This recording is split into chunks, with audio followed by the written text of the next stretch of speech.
But the numbers tell us it's clear, tell us a clear and convincing story. We're going to win this race.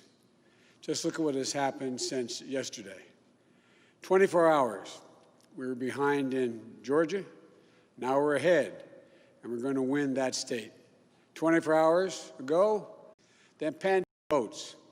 That's more than any presidential ticket has ever gotten in the history of the United States of America. And our vote total is still growing. We're beating Donald Trump by over 4 million votes.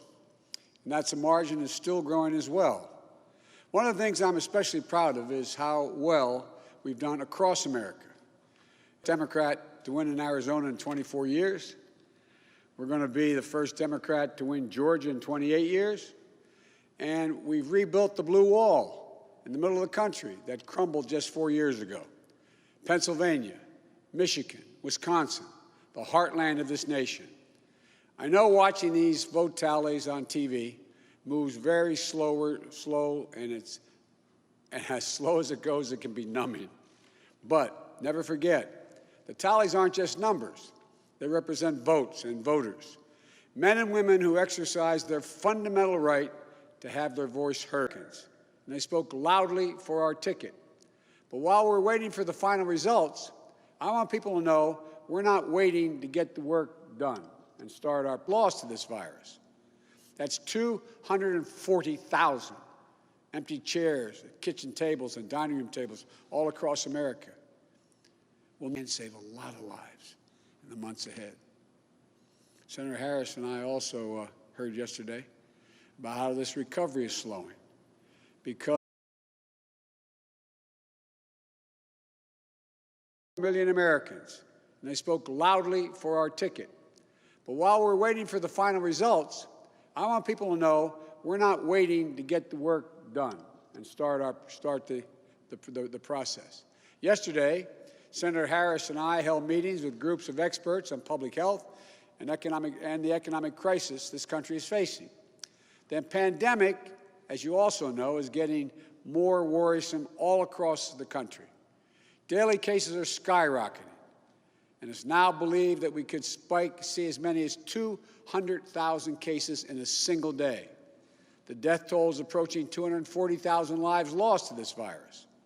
That's 240,000 empty chairs, kitchen tables, and dining room tables all across America.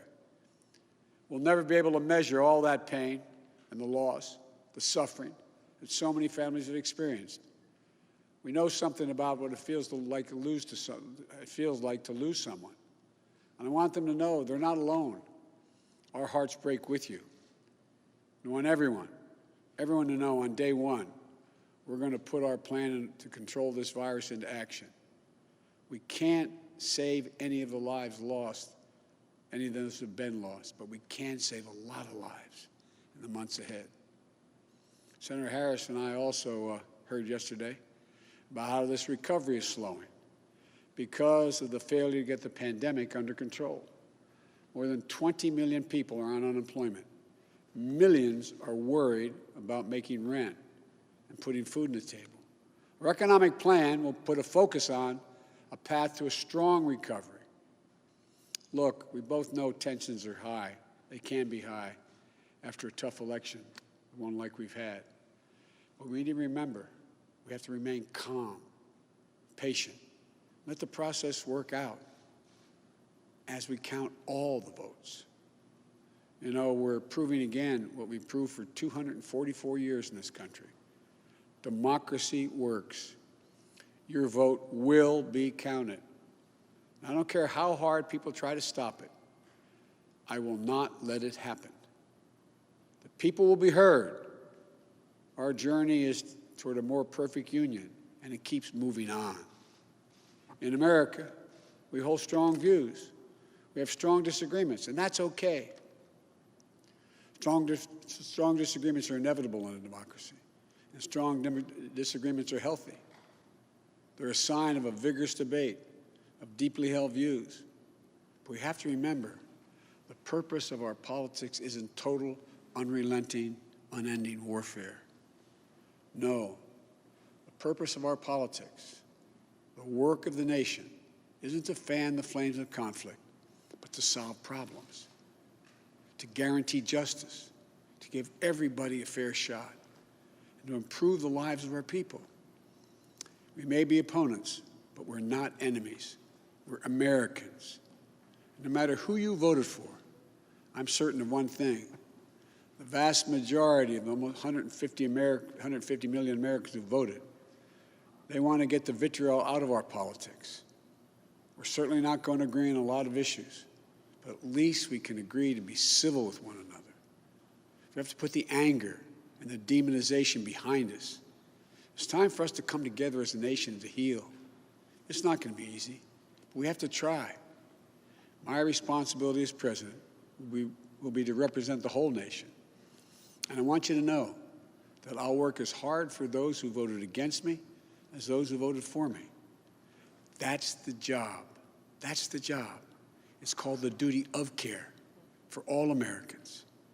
We have serious problems to deal with, from COVID to the economy to racial justice and climate change. We don't have any more time to waste on partisan warfare. You know, and more than that, we have such an incredible opportunity to build the future we want for our kids and our grandkids. I've said many, many times, I've never been more optimistic about the future of this nation. There is no reason we can't own the 21st century. We just need to remember who we are. This is the United States of America. And there's never been anything we've been unable to do, unable to accomplish when we've done it together. I hope to be talking to you tomorrow. I want to thank you all, and may God bless you, and may God protect our troops. Good night.